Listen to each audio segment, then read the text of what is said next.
রাঙামাটি আসনে বিএনপি মনোনীত প্রার্থী ও জাতীয় নির্বাহী কমিটির সহ ধর্ম বিষয়ক সম্পাদক দীপেন দেওয়ানের সমর্থনে জুরাছড়িতে লিফলেট বিতরণ ও পথসভা অনুষ্ঠিত হয়েছে।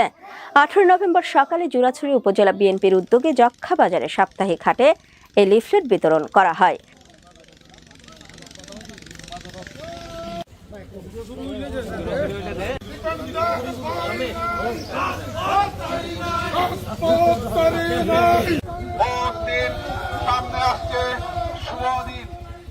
জুরাছড়ি উপজেলা বিএনপির সভাপতি অনিল বরণ চাকমার সভাপতিত্বে ও সাধারণ সম্পাদক সাধন বিকাশ চাকমার সঞ্চালনায় লিফলেট বিতরণ পরবর্তী পথসভায় প্রধান অতিথি ছিলেন দীপেন দেওয়ান।